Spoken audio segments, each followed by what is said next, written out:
Classes में आपका स्वागत है। प्यारे बच्चों, आज हम जल संसाधन के बारे में पढ़ेंगे, जिसका पहला पार्ट। जैसा कि आप जानते ही हैं कि हमारे पृथ्वी पर जल के बिना जीवन संभव नहीं है। जल जीवन के लिए एक आवश्यक तत्व है।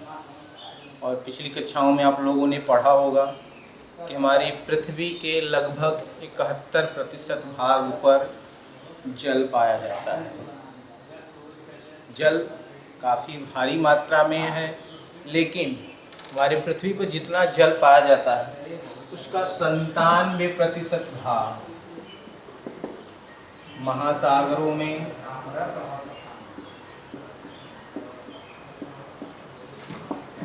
और समुद्रों में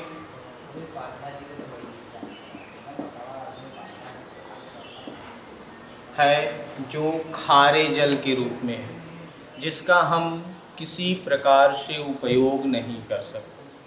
शेष जो 3% जल बचता है, उसमें से भी 1.5% जल भाग या तो भूमिगत जल के रूप में इतनी गहराई पर है कि हम उसका प्रयोग नहीं कर सकते, या ऊंचे ऊंचे पर्वत श्रेणियों पर बर्फ के रूप में पाया जाता है। तो हमारे धरातल पर जल दो स्रोतों से प्राप्त होता है। एक सतही जल, दूसरा है अधोभौमिक जल।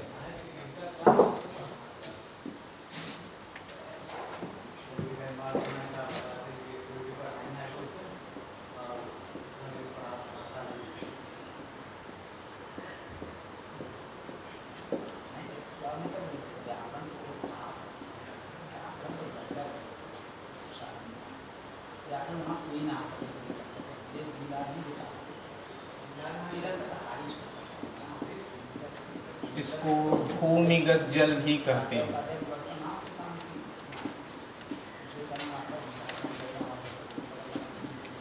सतही जल धरातल के ऊपर, जो समुद्रों में, झीलों में, तालाबों में, नदियों में जल पाया जाता है, उसे सतही जल कहते हैं।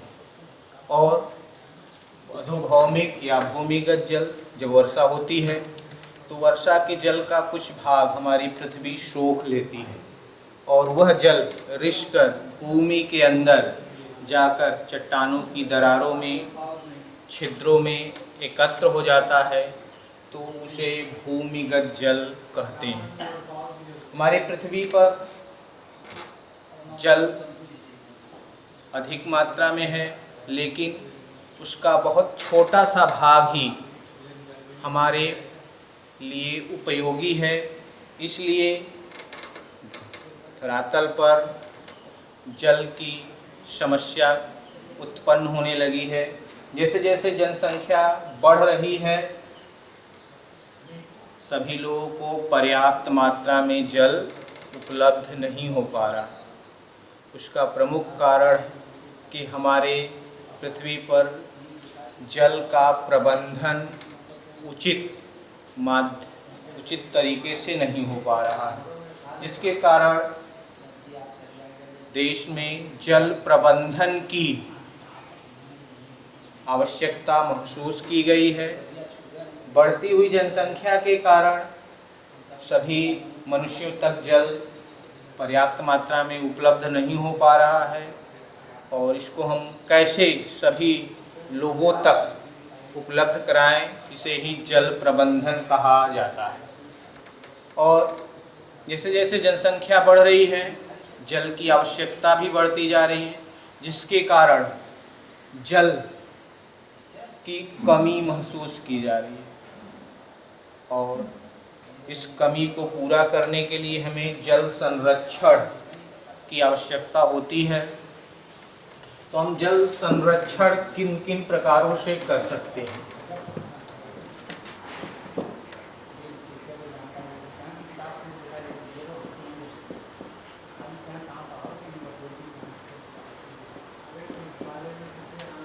तो पहला है वर्षा जल संचयन। पहले हम जल संरक्षण के बारे में पढ़ें। जल का विवेकपूर्ण ढंग से उपयोग, यानी हम जल का ऐसा प्रयोग करें ताकि वह भविष्य के लिए बचा रहे, उसे जल संरक्षण कहा जाता है। तो हम निम्न उपाय अपनाकर जल का संरक्षण कर सकते हैं। पहला है वर्षा जल संचयन।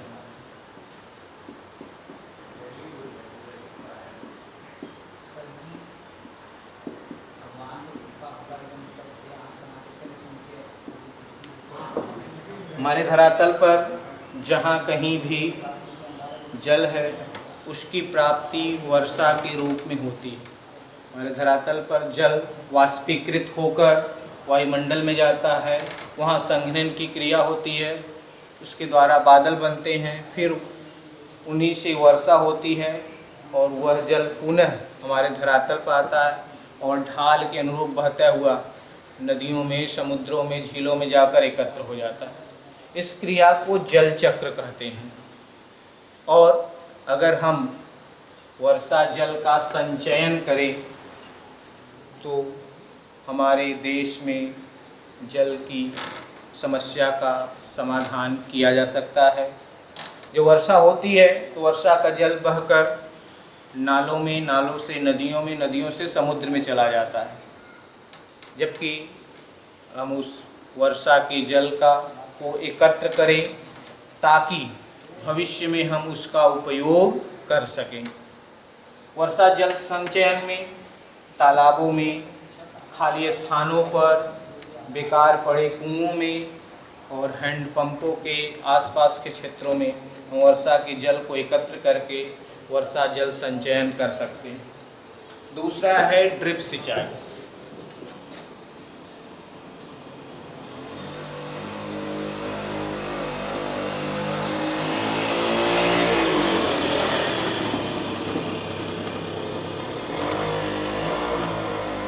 फसलों को सिंचाई के लिए जल की आवश्यकता होती है। हमारे जो पुरानी पद्धति की सिंचाई व्यवस्था है उसमें हम भारी मात्रा में जल का दुरुपयोग करते हैं, इसलिए कुछ सिंचाई की नई पद्धतियाँ विकसित की गई हैं, जिसमें पहला है ड्रिप सिंचाई।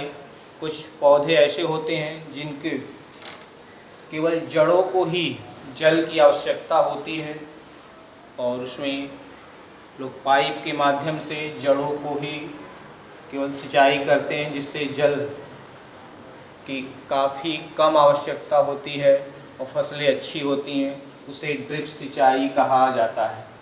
दूसरा है छिड़काव सिंचाई।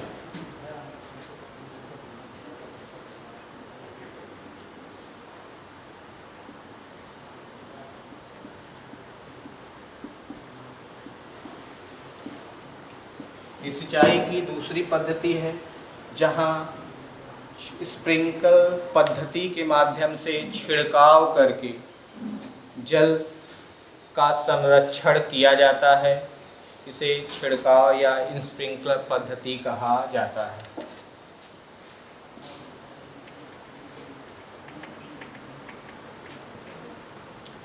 आगे बहुउद्देशीय परियोजनाओं के बारे में पढ़ना है।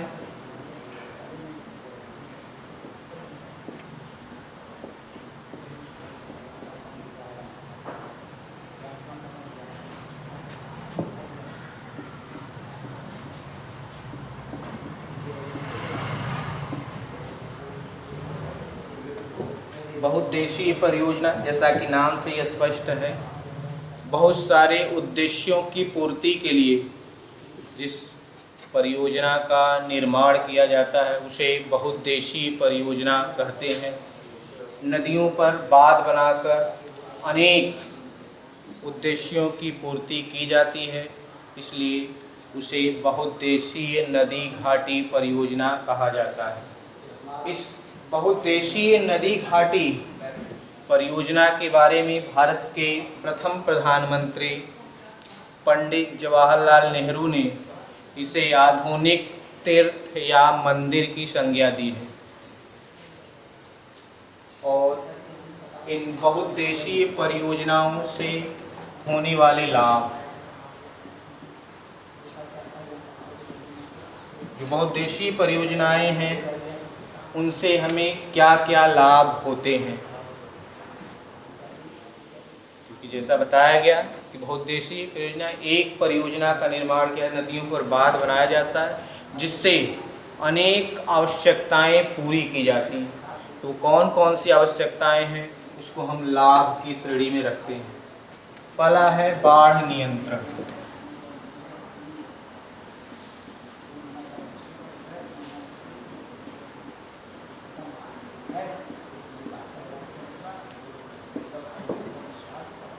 प्राचीन काल में जब नदियों पर बांध नहीं बनाए गए थे तो वर्षा काल में नदियों में बहुत अत्यधिक जल आ जाता था और जल आसपास के क्षेत्रों में फैल जाता था, जिसे बाढ़ कहा जाता था।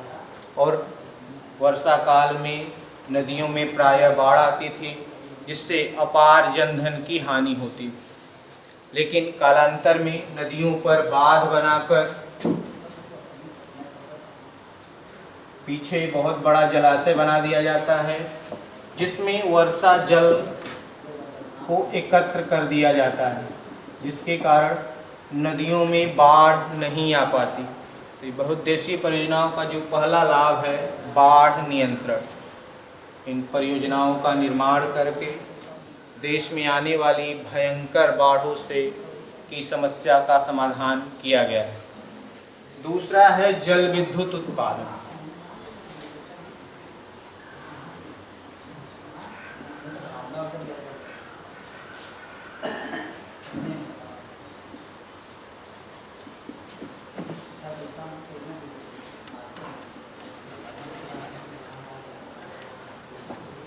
नदियों पर जब बांध बनाया जाता है तो वहाँ पर टरबाइन लगाकर जल विद्युत का उत्पादन किया जाता है और जिससे हमें जल विद्युत के रूप में ऊर्जा प्राप्त होती है। तीसरा है सिंचाई।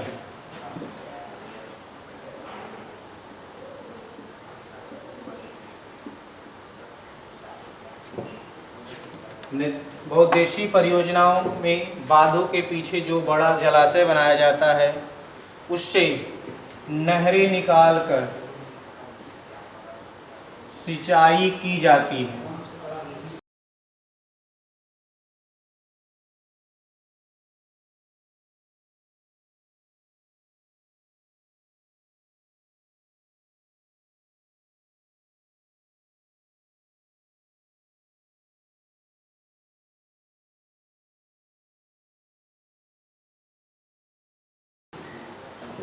कालांतर में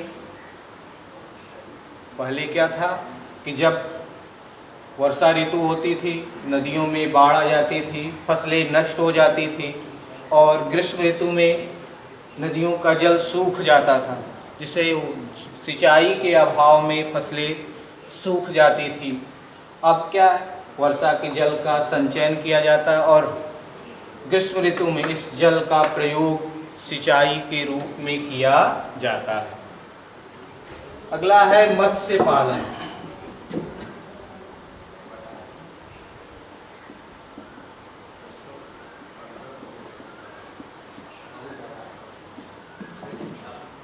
नदी पर जो बड़ा जलाशय बनाया जाता है उसमें विभिन्न प्रकार की मछलियां पाली जाती हैं, जिससे सरकार को बहुत बड़ी आय होती है।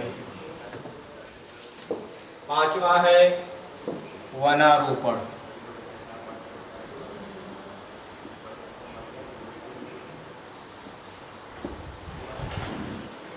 बांध बनाया जाता है तो उसकी जलाशय के आसपास भारी मात्रा में वृक्ष लगाए जाते हैं, जिससे वनों का विस्तार बढ़ता है। और आप जानते ही हैं कि वृक्ष पर्यावरण को शुद्ध करने का कार्य करते हैं। छठा है नौकारोहण।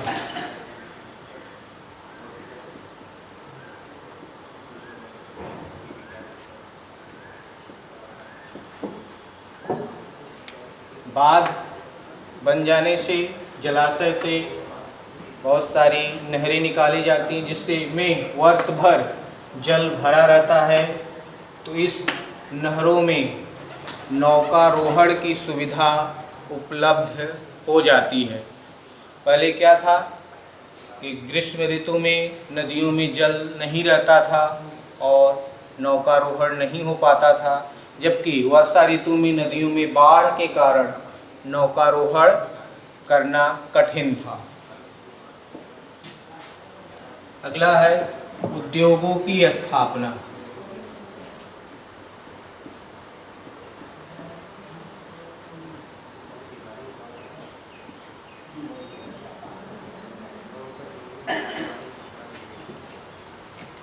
बांध बनाया जाता है, वहाँ पर जल विद्युत का उत्पादन होता है।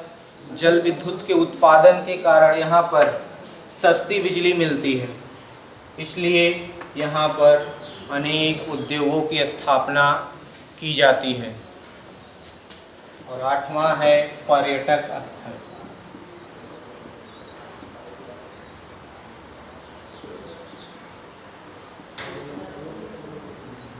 नदियों पर जहाँ बांध बनाया जाता है वहाँ के भाग को पर्यटन के रूप में विकसित किया जाता है और वह एक पर्यटक स्थल के रूप में उसका विकास किया जाता है। तो यह सब बहुउद्देशीय नदी घाटी परियोजनाओं से होने वाले लाभ हैं। अगले भाग में हम बहुउद्देशीय नदी घाटी परियोजनाओं के बारे में पढ़ेंगे, जो भारत की अनेक बहुउद्देशीय नदी घाटी परियोजनाएं हैं और वह किस राज्य में स्थित हैं, किस नदी पर बनाई गई हैं, उनसे कौन कौन से राज्य लाभान्वित होते हैं, यह हम सब अगले भाग में पढ़ेंगे। धन्यवाद।